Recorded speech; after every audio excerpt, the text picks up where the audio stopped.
So, all right. So we're going to get started. The first question I got before we really get started is I came across something the other day, and I always try to ask a question in the beginning. What's a phrase or something that somebody says that annoys you? That annoys me? Yeah. Oh, that's a tough question. I don't know. I feel like it's always something different. That sounds bad. But I don't know. I feel like, honestly, it's a lot of the time, like, when people, like, yes, I am the expert, but they want me to tell them what to think. Yeah. They're like constantly, what do you think about this? What do you think about this? And sometimes that's fine, and I'm happy to give them that, but it's like they want me to make a decision for them. Like, oh, do you think we should, sorry. Do you think we should, move forward, do this, do that? And I'm like, well, it's not me buying a house. Yeah. It's you. Like, what do you want? Yeah. So you don't like indecisive people? Yes. Okay, yeah. That's fair. Yeah, I mean, it's like, I'm happy to give you advice, but I don't want to be the one to tell you yes or no. Yeah. Because then that falls back on me. Yeah, for sure. Yeah, we had an agent recently. She has a house in Brandermill, and they put it on the market, and she helped the woman buy the house a couple years ago, whatever. So she's reselling. Pretty sure like right around the COVID, right before COVID. And they did a home inspection and buyer walked because of structural issues and things like that. So she called us and like, hey, can you just do a pre-listing? I just want to see if it's as bad as they said it's bad. So we go out there and like, yeah, it's bad, right? And she's talking to the client, and the client's like, I can't believe I bought this house. And she's looking at the agent, and the agent's like, I just found it. You're the one that bought it. Right. So, yeah. Exactly. And it's like, I don't want that. I don't want that to be responsible for your decision making. Yeah, for sure. Like, I can advise you, but I'm not, if you're looking for a yes or no, like, want me to tell you what to do. Yeah. Bothers me. All right, so we are here with Molly. Molly is a newer agent. When did you get your license?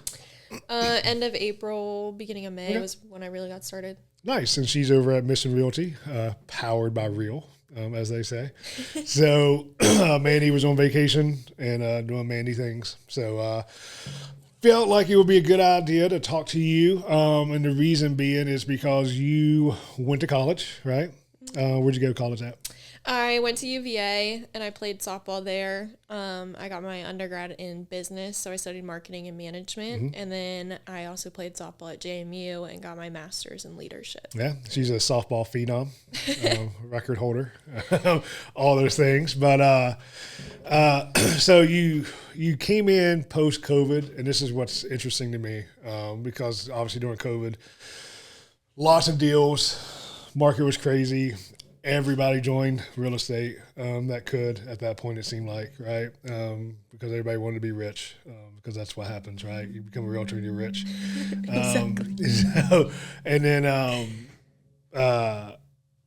post-COVID, after the rates went up, it's kind of one of those things that depends on who you talk to, but everybody at some point in the year since then has said how hard real estate's been. And sometimes it was a year after, sometimes it was last year. There's agents that say it's this year. So you didn't have that really big high, right? Mm-hmm. And then on top of that, like you went to college and got your master's degree and all that time, and you said, hey, I'm gonna be a realtor after all that. So not that there's anything wrong with that. Call me crazy. That's a lot of school just to turn around and do a 5-day class to get a real estate license. So walk us through the process when you first started deciding that you want to be in real estate. I think I had always wanted to do it. My family and I made our first move my senior year in high school, and I had never really seen any part of that process before. And I think at that time I was kind of old enough to understand a little bit of the ins and outs. And we built new construction too, so I was part of the decision making in that move. And we got to pick all the finishes and the granite and the flooring and things like that. And I thought it was really fun and really cool. Even though we were moving out of my childhood home that I had grown up in, so it was kind of bittersweet. Yeah. And so that kind of started my interest in real estate. And then when I went to business school, that was still kind of in the back of my mind. I was like, I'm going to explore other career paths. Like maybe I'll go to corporate America, and, do, the 9-to-5 thing. Yeah. But I think I had always kind of had real estate in my mind. And then when I graduated from UVA, I still had 1 year of eligibility to play softball. And I also was having kind of a crisis because I was like, I don't really know what I want to do. Like, I really like real estate, but it's risky. Yeah. And my parents, of course, are like, well, you don't want to be sleeping on someone's sofa, you're not going to have a salary. I think they meant you don't want to be sleeping on our sofa. I think right. That's what they were saying. Yes. And, not having a salary, benefits, things like that. Like, they're like, you just need to take that into consideration. Yeah. And so I was just kind of back and forth about it. And then I was like, okay, I'm going to play another year of softball, and I'm going to take, the time to figure it out while I get my master's and really think about what it is that I want to do.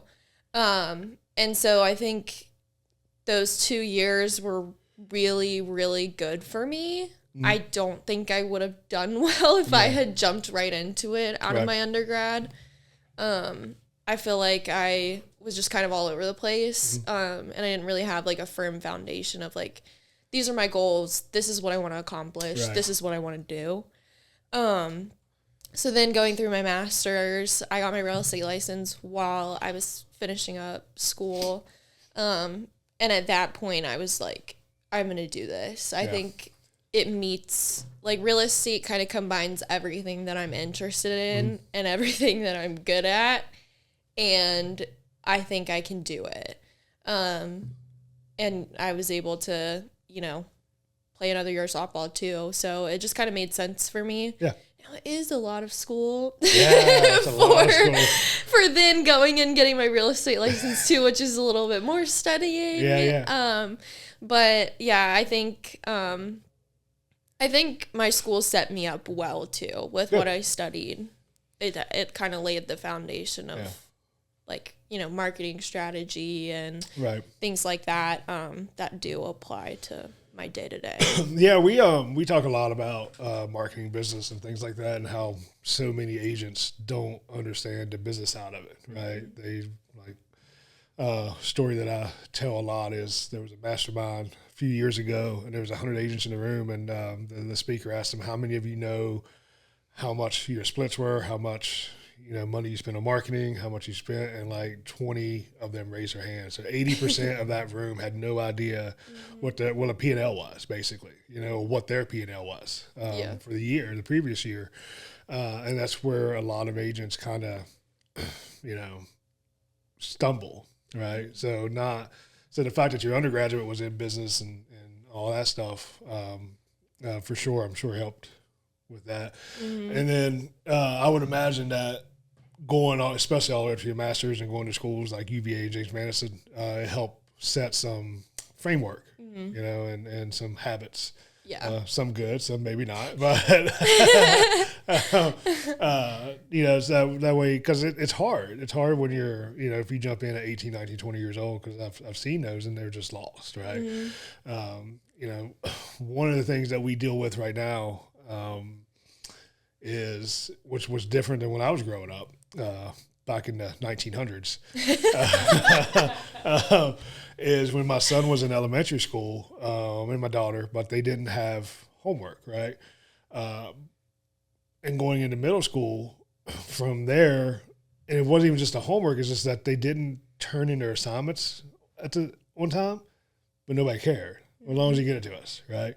So now where he's in high school, and now they're taking points away, whatnot, but he's still really late and all those things, that you deal with.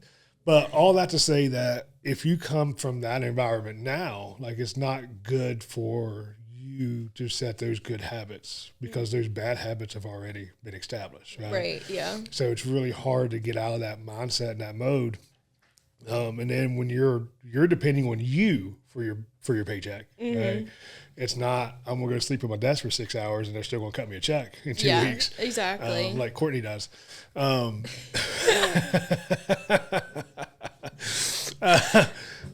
take pride in my naps. Yeah, I know. Yeah. I call her, where have you been the last 2 hours? Oh, I've been working. It sounds like you've been drooling. That's what it sounds like. So I think, going to college, because again, it's the same concept that they don't care if you show up to class or not, right? Because they get, the university gets their money. Right. Yeah. Right? They get it regardless. So I think it's a good to be able to, like I said, they help at least through systems and whatnot. So how's it been since you got your license? Because see your name come through a few times now for inspections and whatnot. So how's that been? Yeah, it's been good. I think at first I was pretty overwhelmed. Yeah. Just because, what you learn in the class is nothing that you actually do. What? And so it was a process of like, kind of teaching myself, going with the flow and trial and error, honestly. Like I lost a couple of deals, but I learned from each one. Yeah. And now looking back, I'm like, I really wish I would have done this different. Yeah. But I'm like, I have to remind myself I'm pretty new, I'm still learning. And so just kind of giving myself a little bit of grace and just taking those as learning experiences. Sure. My team has a lot of great mentorship. We did a lot of training at the beginning while I was kind of getting started. And there's been several people on my team that have been super helpful to me. And I meet with them regularly. Yeah. And even still just catching up and asking for advice. And so I'm really thankful to have those people because I know I can go to them with any question that I have. But yeah, I mean, at first it was like, I felt like I was in a tornado. Like, I'm trying to, get started and grow my business while also like not really having an idea of where to start. Yeah. And then I feel like once I closed my first deal, I was like, okay, I can breathe. Yeah.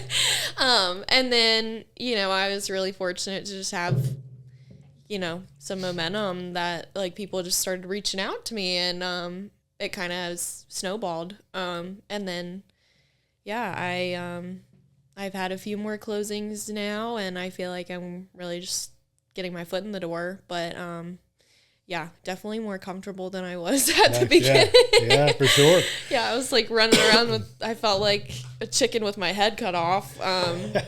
Just all over the place. But I feel like now I've kind of set in the structures that I found that work for me really well. My database and organizing it in a way that makes sense to me. Because, everyone does their business a little bit different. Sure. And so, I was asking, well, what do you do? What do you do? What do you do? And I just really had to find what works for me. Yeah. And I think that was kind of part of the trial and error at the beginning. And a little bit of the stress was like, well, like they do it this way, but like they're a completely different, mindset. Like we'd have like a personality test, the DISC assessment. I don't know if you've done that. Yep. Yeah. Like, so I'm not a D, but like some people who are, they might organize theirs completely different and that's going to work for them, but that's not going to work for me. Right. So it was just kind of figuring that out. And really just building out my spreadsheets and calendar to like stay organized. I am not an organized person at heart, like I'm not very type A, but I feel like I need to have some of those things to keep myself on track. And I know that about myself. So that's the first step. That's right. But yeah, so it's like I have to force myself to really stay organized and really like put those structures in for me in a way that like makes sense. So then I can kind of it makes everything else a little bit easier. Yeah, for sure. How did you decide, or when did you decide to, instead of being a solo agent, join a team? And then how did you land that mission? So I had talked to the realtor that helped my parents sell their house and then purchase the new construction. She's a family friend of ours. And so I kind of talked to her for advice because, you know, in my mind, I'm like, it's really hard to just go out and, you know, completely on your own, because then the whole back end of the transaction, you know, like that's a whole separate, a whole different beast. And so, and like just not really having a lot of my SOI ready to buy and sell. You know, they will be ready in 2 to 3 years probably, but not everyone at 24 is ready to be a homeowner. Right. So, so I was like, I don't think it would really be smart for me to just go out completely on my own without any structure, training, things like that. Like I needed those resources. And so I started interviewing some different teams pretty early on before I got my license.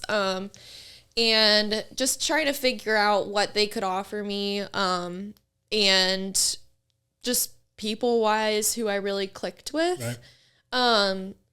And I sat down with Sarah at Mission pretty early on. And actually, Summer on my team, we went to elementary school together. Okay. So I reached out to her on social media and I was like, hey, like, I know you're at Mission. It seems like you're doing really well. Like, what do you like about it? Do you think it's a good fit for you? And she said right off the bat, I wish I would have started there when I got my license, when I started real estate. And she's like, I don't see myself leaving there. Nice. So I'm like, well, that's really good to hear. Because I feel like there's a lot of people who can kind of BS you one way or another. Yeah, for sure. And be like, oh yeah, it's great. And then they leave a month later, you know? So it's like, it must not be great. Must not be that great. And I experienced that, you know, with the recruiting process with softball, you know? So I was like, you know, when you ask someone, oh, what do you think about like the school that you're at? And they're like, oh, it's awesome. And then they transfer. So I'm like, okay, cut it straight with me. And I sat down with Sarah and we just talked for a good hour and I was picking her brain about everything that they had to offer. And it wasn't really like she was trying to sell me on something. Where some of the other people that I talked to, you can tell they're trying to sell you. Yeah. And so I just really appreciated that up front. And so I decided that I wanted to be a part of the team. And I think the resources and training that they have for new agents is really, really helpful. And we did like about a month straight of just training, you know, writing offers, things like that. And that really kind of set a foundation for me when I was ready to kind of go out and get after it. Yeah. When people call me and they ask me, because we deal obviously with a lot of different agents, a lot of different offices, a lot of different brokerages, teams, all the things. And they'll ask me like, you know, who do you thinking about leaving? Who, you know, thinking about going to this brokerage? What do you think? And I'll put them in touch with an agent that I trust, you know, for that reason, right? I don't want them to feel like they're getting the sales pitch. Right. You know, like talk to somebody that I know, trust, and they'll tell you the good, the bad, and the ugly. And then you decide from there, you know, because it really is a little salesy when you're trying to pick a team, a brokerage. For sure. Because it's like everyone wants, you know, they want more agents because that's more money for them, like realistically. Exactly. But I think with Mission too, they offer Zillow leads. So I think for me getting started, because my SOI, probably not, majority of them are probably not going to be ready for a couple of years. I kind of needed more access to leads. And so with Zillow, that kind of allowed me to get my foot in the door. So now I'm 50-50 SOI and Zillow. And that's been really good for me because I wouldn't have that business without them. For sure. And so, you know, when my SOI and people that follow me on social media, they see I'm closing deals and stuff, that just makes me look even better. So for sure. And we we always talk about when you're trying to pick a team, you got to figure out what makes sense to you, you know, and being young and new, you know, if you need to go someplace with leads, go someplace with leads, you know, because we talk about the splits and all that stuff, because obviously when you join a team, it's another split. Right. And if you join a team and you don't need leads, and they don't really offer you anything you need, right? Like, then why you stayed at that team? Yeah, you know? So you got to pick a team that makes sense for you. And, you know, that way you're getting the most out of that, right? So what's been one of the things that's, since you started, that you were like, man, this part really sucks. Like, I wasn't aware that this part was here or this part was going to suck as bad as it does. Probably lead generation. Honestly, like cold calling. Yeah. I love meeting people at houses face to face, but like we've even talked about this on my team the last couple of weeks, because they've kind of been hitting us hard with our lead gen metrics. Like they want us to do 15 2-minute calls a week, which is really great for lead gen. But my generation, we don't like to pick up the phone and make phone calls. Yeah. You know, that's never been something that we enjoy. Yeah. You know, we just use our thumbs and text. And so it's a lot easier to do it that way. But then when you're cold calling, you know, the older generation, they don't want the text. They want the phone call. Yeah. So I think it is just about knowing your audience and who it is that you're talking to. But yeah, I'm not a fan of cold calling. Yeah. Because it takes time too. You know, you have this giant list of people that you have to call. So you got to sit down for a few hours and just roll through it and knock it out. And it sucks. But, you know, I get it. Yeah. It makes sense. You got to do it. That's what they say. Yeah. Yeah. Cold calling is, that's the one thing I've never done. And fortunately, I've never had to do. You know, I did emails, but I'm not calling people. I'm not calling for us. It's agents, obviously. Yeah. I was like, I'm not cold calling agents. Well, then you have to be the salesman. Yeah. And try and sell them something. Yeah, I try to get Courtney to do it, but she refused to do it. She doesn't care that I'm in charge. So yeah. Yeah, it's hard. Yeah. And I'm the type of person where I'd much rather be like face to face, Sure. read your body language. Like, then half the time you're cold calling, they either don't answer or hang up on you and tell you to stop calling. I'd rather go to like an event any day. Yes, hands exactly. down. Yeah. You know, be friendly in person, and it's just so much harder on the phone. Yeah, and I can appreciate the fact that you recognize that, like the different in generations, right? And I feel old saying this, but being young, there's just not a lot of self-awareness like that, right? And I say that when I was young, I wasn't that self-aware, right, of other generations. It was just, they're old, right? And here we are. But there is something to be said about understanding and relating to the different generations. That's why when I do a social media class or a marketing class, I mean, one of the things I talk about, like, and I'll use Courtney as the example, is that Facebook is still probably the biggest platform, right? But it's for old people. Right? I hate Facebook. Yeah. I am not a Facebook girl either. I hate it. But I hate have it with to a be burning now. passion. You do, Yes. But because you like, have to understand. Before real estate, like before I really got started, I never used it. Yeah. So the only reason that I had a Facebook was for like Busch Gardens, because they do the group chats in the like messenger. Mm-hmm. And I was like, I literally handed my phone to one of the older people and was like, figure it out. I don't know what I'm looking at. Put me in the group. I don't know what I'm doing. Mm-hmm. I don't want to look at it. Yeah. I was like, I'm grandma now. Y'all tell me what to do.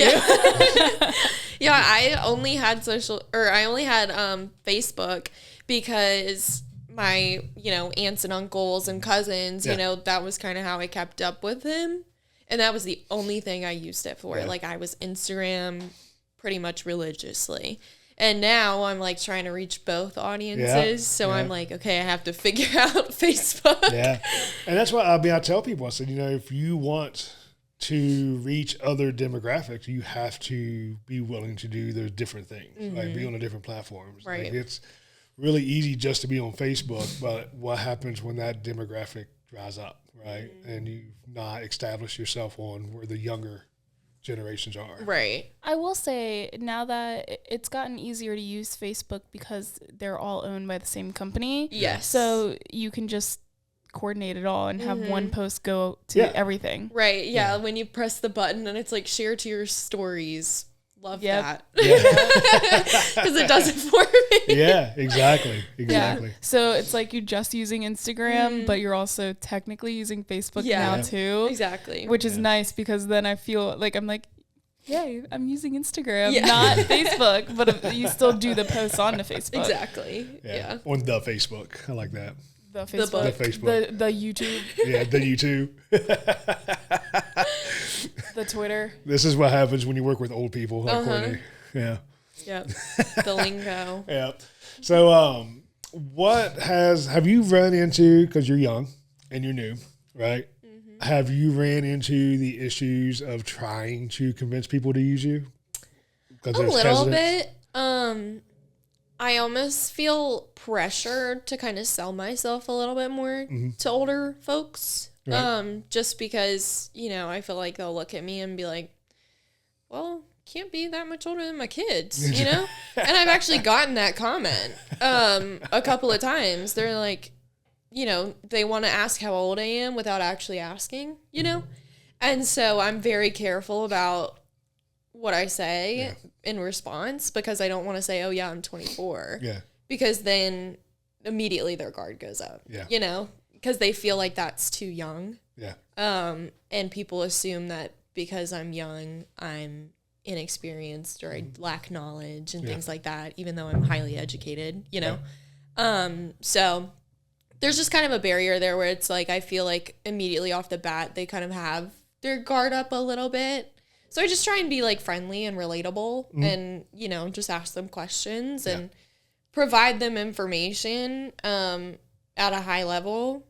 And then it kind of just becomes more of a relationship. The more relatable I am with them, then it's just easier to kind of get their business. I have had some people ghost me and I obviously don't know why that happened. But, I can guess that the older ones are probably like, oh, she's too young. Too young.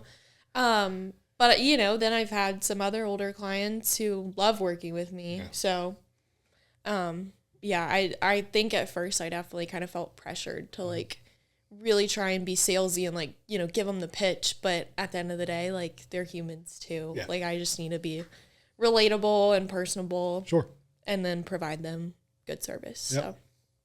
It's like the same vibe when a guy at the bar asks you to, hey, how old do you think I am? Yeah. 90? Because that's what I'm going to tell you. 100? You're so hurtful, Courtney. So hurtful. Every time. No, because it's a stupid question. Yeah. I was hoping you say 30. But yeah, it does happen a lot. Or like, younger people and their parents come, I bet that's awesome. Yeah. We love it when that happens. Love that. Yeah. But then they'll make a comment about like my age and I'm just like, all right. I just try and like brush it off because I don't want to reveal that and put that out there to them, off the bat. Yeah. Because I just feel like that then creates that barrier that doesn't need to be there. Yeah.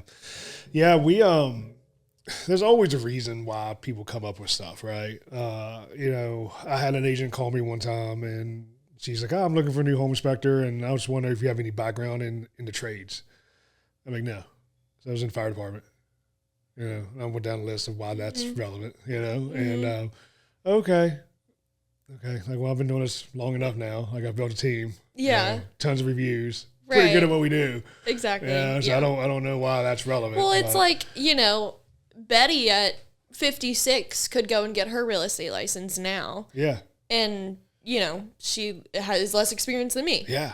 But people just assume that, like, off the bat, the age. Right. Yeah, Betty at 56 doesn't know how to use the Facebook. Doesn't use the Facebook. That's right. So it's just, I remind myself of that anyone can go out and get their license at any age. Well, and we're at a point, and I say this all the time, we're at a point where, at least for home inspections, I get where you wanted somebody from the trades 20 years ago, right? Because you wanted that foundational experience and knowledge. But we live in a time now where the whole world and all the information is in my pocket. Yeah. Not saying I go to Google for everything, but I have taken pictures, put it in AI, and like, what's wrong with this picture? And it shoots out. If you think we're picky, I don't put all the things that AI tells me is wrong with the pictures, right? Because it tells me all the things. Yeah.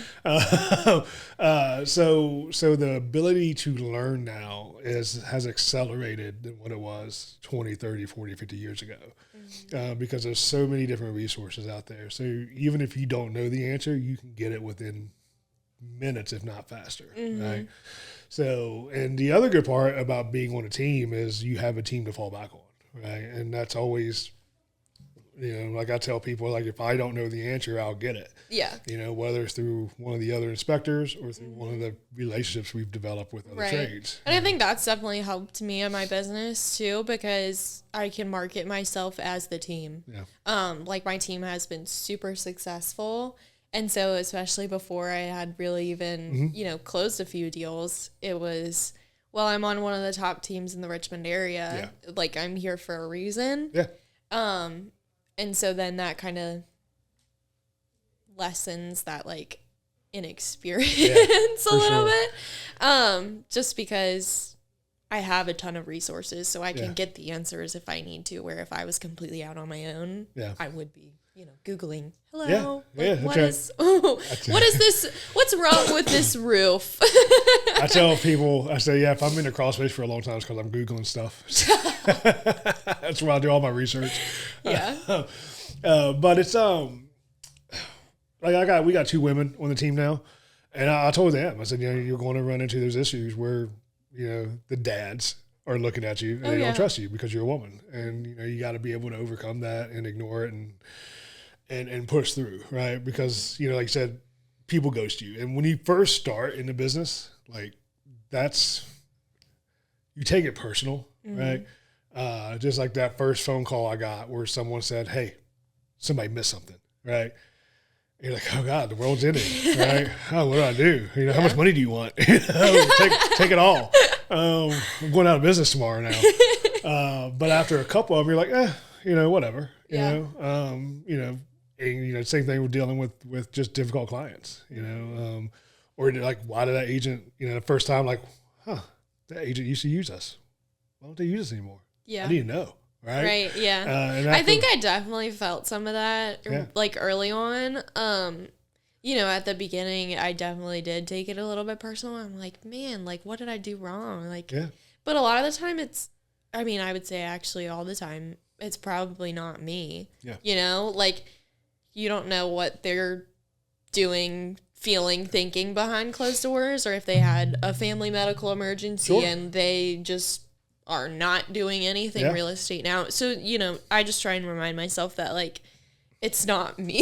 No, it's not. And sometimes too, maybe they're a different personality type and we just didn't mesh together, and that's okay. Yeah, like, they'll find someone to help them. For sure. So there's always that, like I said, that initial, like when my wife started and the first couple friends, right, they use somebody else, got in her feelings. I'm like, you can't. I was like, at the end of the day, I was like, that's a good thing, right? Because that just complicates things if it doesn't go well. Right. But it does. You do take it personal when, even whether somebody you know or somebody you don't know.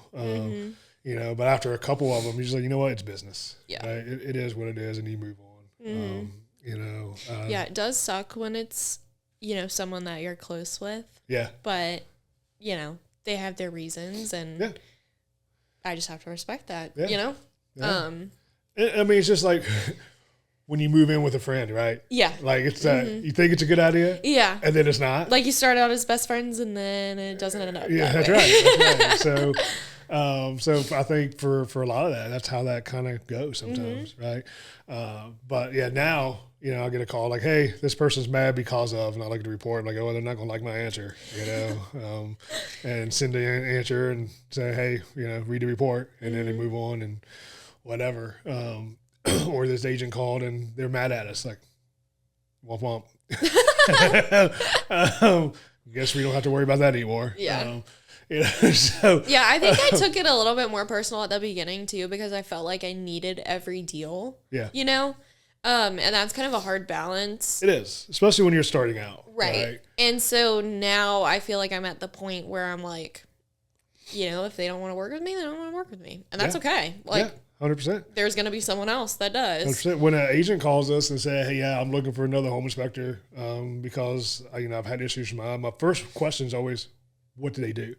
Like, I don't care who they are. Like, you don't even tell me who they are. And I'm not fishing for gossip, but if you're going to call me and say, yeah, they just write up too much stuff. Okay, you need to keep calling, right? Right. Like, you need like another guy. we're not going to be a good fit. So I just need to know, like, you know, because maybe what you're looking for isn't what we are, and that's okay. Like, doesn't mean we can't be friends. So there's this weird dynamic between home inspectors and realtors, and probably anybody associated in realtors, in that fact that, like, I can walk into an office, and if they're not using me, like, they avoid eye contact. Like, we can still talk and be friends. Right. Like, I don't care if you use me. Like, we're busy. Right. Like, so, like, it's okay. Like, we can still be friends. We can still talk. You know? But it is. It's like a weird dynamic. Yeah. I get it. Well, I feel like it's like I was saying earlier, everyone, you know, has their guy. Yeah. And it's like almost that rejection in a way where it's like they don't want to face it. Yeah, it is. It is. You know, just like when you text me or message me, you were sitting in a home inspector, right? I'm like, oh, that's weird. I don't see that on the calendar. You know, like, even if it was your home inspector, like, I don't. You're not going to hurt my feelings, right? Because there's 1,000 reasons why. You know, whether it's availability, whether it's because the client picked their own, whatever. I've had people call like, hey, look, I'm just, before I post it on Facebook, I'm letting you know, and it's like, I didn't want to put you through this. Oh my gosh. Like, it's going to keep you up at night. Yeah. Well, no, that too. But more with the client. Like, hey, I don't want to put you through with this client. Like, this client's a nightmare. And, you know, so I didn't even recommend you. I'm like, well, I appreciate that. Yeah, that's kind of nice. Yeah, right. And I got other agents that's like, they don't tell me till I show up. They're like, would have had Logan do this one. If he would have told me, you know. Poor Logan. Yeah. He does really well with clients that are very nervous people. Yeah. And I really like that about him, because I've had some, you know, first time buyers. They're like, they've never seen an inspection report that's, you know, 50 to 70 pages long, and they're like, oh my God, the world's ending. Yeah, I'm like, this house is horrible. And so I think he does really well at, like, calming their nerves. Yeah, he does. He does. Yeah, and that's like the other part of it. Like, I always tell people, like, hey, the more the agent prepares the client for the process in general, like, especially the inspection, but all of it, you know, the lending side and all the things, like, the smoother it's going to go. But that's where, like I said, we I won't say get in trouble, but we get angry people, you know, angry agents, you know, because the client gets an 80-page report and there's no context there, and the agent didn't prepare them, and then they're freaking out, and they're like, well, you killed the deal. Like, right. I just did my job. Yeah. You know? Right. Like, this is and normal. that's what I've learned too, is like, I want to, especially if they've never seen one before, I always preface, like, it's going to look like the house is falling apart, like, because you're like, oh my gosh, this is so many things. But in reality, like, they're not all problems. Right. Like, it's do, just information. I'm going to do a house later today that was built in 1886. It's going to have some things. Yeah, right? but like, the house has been functional for how many years? 1886, right? So it's like, you got to take it with a grain of salt. And that's what I tell everyone is, like, there's going to be things wrong with it. Yep. No house is going to be absolutely perfect. But you just have to pick the things, like, what is going to be most important to you, And if there's anything that's going to prevent you from moving into the house, we take care of those things. Yeah. And if the other ones you're comfortable handling on your own, then that's fine. So have you found it to be beneficial? Because kind of the whole ignorance is bliss kind of thing, right?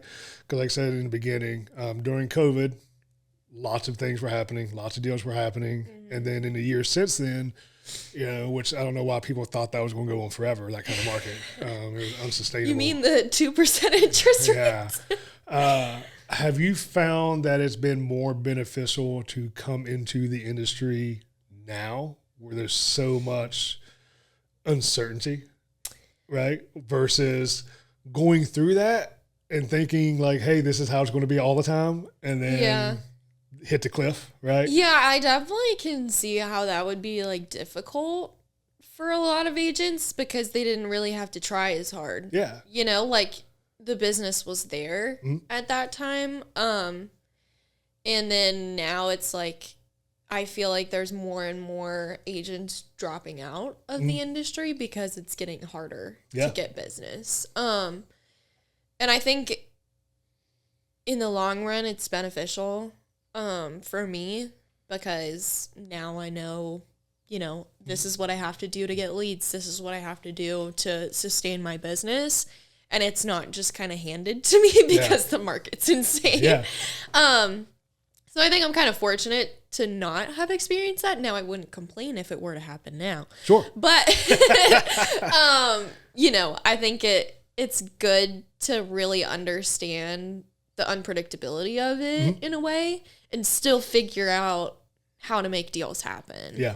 And I think that's what kind of scared me at first and kind of was like, well, I don't want to jump into real estate right now. Like, I don't really know. Because all the headlines are exactly. Like, it's like the market's going to tank and no one's going to buy and sell. And it's like, well, I'm not going to have a salary. I'm going to be sleeping on my parents' sofa. Like, you know, it's just like all those thoughts go through your head. I'm about to hear I told you so every day. Yeah, exactly. And I think that's also what drew me to a team is like, there's so many successful people on my team. Yeah. So it's like, even when the market is down, they're still making it happen. Yeah. So I know that I can too. Yeah, always, because when we go in these Facebook groups, right, and for us, obviously, it's home inspectors, and see it all the time, once a week at least, if I'm paying attention, you know, probably more than once a week, where somebody gets on there and is like, hey, how's business? Where you're at, you know, how's your market? You know, mine sucks. and one, you can't compare because like we see these articles all the time that come out, talk about the national stats for home sales and things like that. And that's the problem. It's national, right? And real estate's hyper local. And Richmond, for the most part, up until now, has been pretty well insulated for a variety of reasons, right? Will it always stay that way? Don't know. Hope it does, right? Yeah, and that was what I learned early on too, is like you're looking at these national stats and it's like inventory super low and like, you know, but then in July I had 3 deals, you know, so it's like, is it? Yeah. And, you know, those are in different local markets and those are all a little bit different too. So and that was one of the things that I really had to learn and dive into is, well, just because the news is saying, oh my gosh, the market's horrible, it's really not. It depends where you are. And it also depends on who you're talking to, right? Because when I look up, like, all right, well, this inspector is really slow. And you click on it and they got their profile, they have no website, you know, they got 3 friends, there's nothing to market themselves. So it's like, well, we can't compare apples to apples at this point, right? And so it's the same thing with you, right? Like if you go into an office, and you can probably argue that any brokerage or office with more than, I don't know, 10 to 15 agents in it, you have a pretty good representative of the area, right? In the market. Meaning that I can go talk to a home inspector and they're talking about how slow they are, but then I can talk to another home inspector and I tell people, I usually talk to somebody from Capital or I'll talk to Burgess, right? Because those are the 2 companies that I feel are pretty comparable to, not necessarily size-wise, but for the most part, how they conduct themselves and how they run it. So if they're busy and I'm not, then it's a me problem, right? So if you walk into an office and you got people who are like, oh, it's really slow, right? Like, well, what are you doing? Right? And you got people that'll tell you how busy they are, right? So it's not necessarily the market as much as is what are you doing or not doing. Right. And if everybody in your office talks about how slow they are, all right, and then it might be a market problem, right? And I think that's what part of the, the team aspect is, like, we all have, like, we have team goals and then we have personal goals. So it's like, we can clearly see if we're meeting our targets or not. Yeah. And if there's multiple people who are closing X amount of deals and who are, like, able to meet these metrics, then it's a me problem if I'm not. And, if they can do it in any market condition, any month, like, that says something about what they're doing and what other people need to mimic. Yeah. And then some of it is, and this is where I tell people, like, this is the difference between realtors and home inspectors in this aspect, is that we obviously get referrals from realtors, right? So even if a lot of realtors are slow, doesn't mean we're slow. We can still be busy. Because you can walk into an office, like you've said before, your sphere of influence is 2 to 5 years away from buying a home, right? So you could be slow because your sphere of influence is kind of tapped out right now. Yeah. To where somebody else is ramping up. Right. So it's not always a picture of the market versus so much of where are you and your leads, right? Where they at? You can have two people join at the same time, same team, and if one of them has spent the last 20 years super extroverted, right, and they have a huge pull, they're going to take off a lot faster than a person who doesn't like people, right? And they're more introverted, more reserved, so they don't have that huge pull of that huge sphere of influence, right? They got to build it up. So you really got to be mindful of all of that. Yeah. And I think that's definitely what benefited me starting out, is obviously I am an extrovert. So, and I grew up here, born and raised, so I have a lot of, like, family connections, family friends. So it's not just my SOI, but it's who do those people know? For sure. And I've had those, like, secondary people come to me when I didn't even expect it. Yeah. And so it's like, by nurturing my really close people, then they send me their SOI. And so I think that's what has been a benefit to me and allowed me to kind of be 50-50 between company and SOI, just because it really is who you know and who your friends know. For sure. So if someone was asking you today that they want to be a realtor, what would you tell them? I'd say don't let people scare you away from it.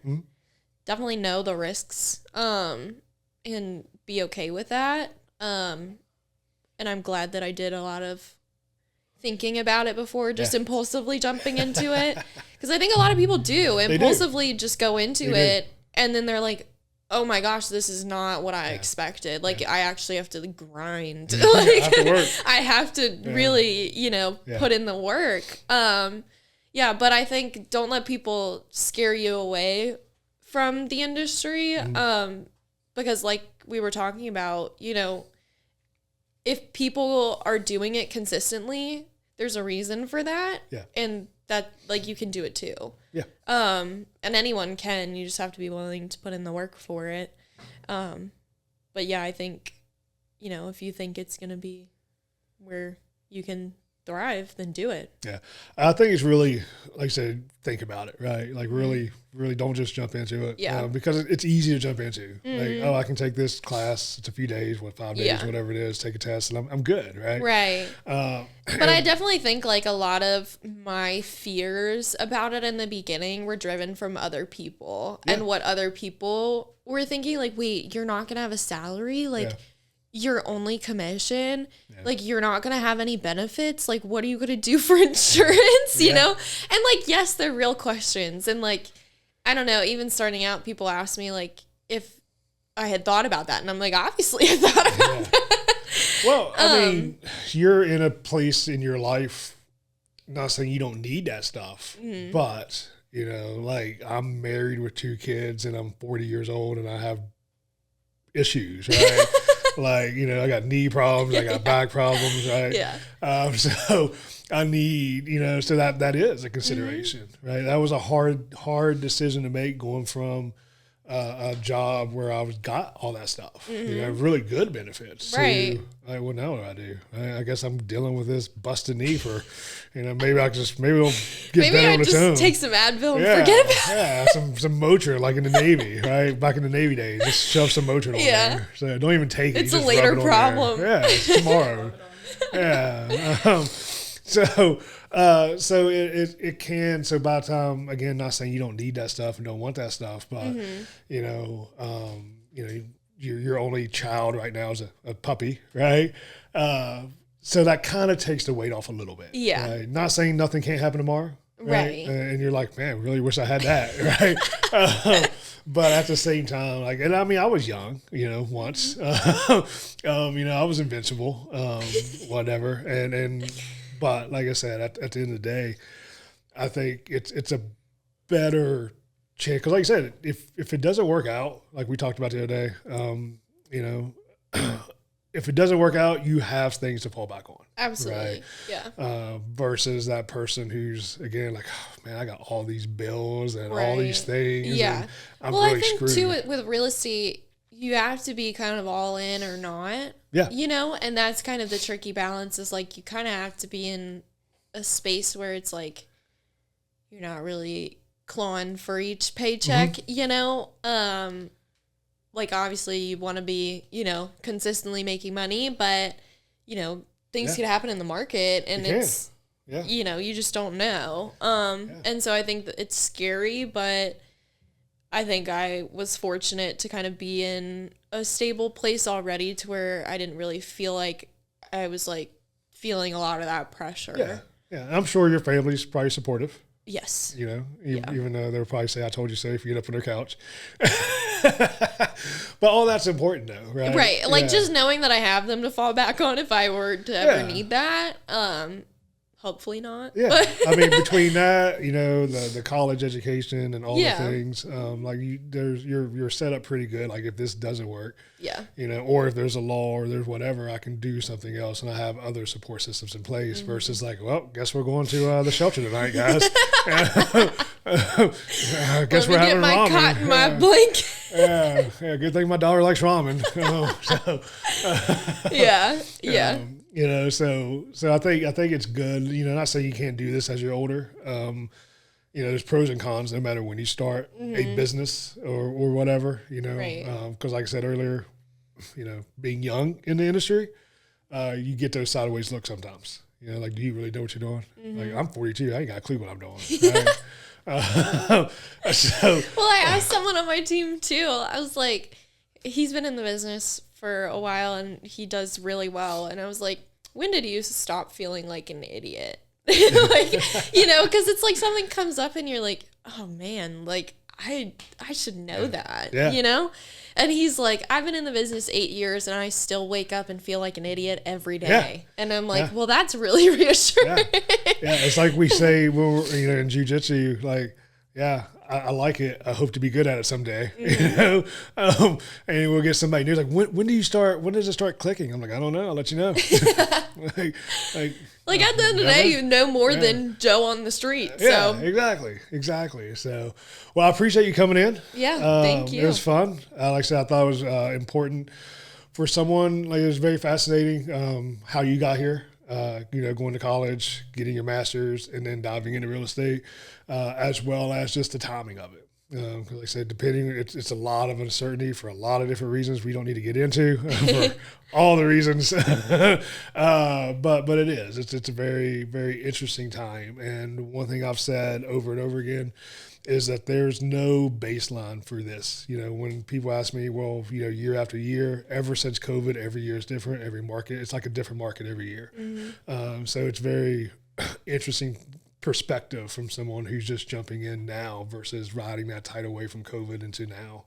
So appreciate you coming in. And if anybody has a daughter that plays softball, Molly can make them better over at 643. So she does lessons over there. you know, passing down state records and such. So, but appreciate you coming in. Yeah, thank you. I enjoyed it.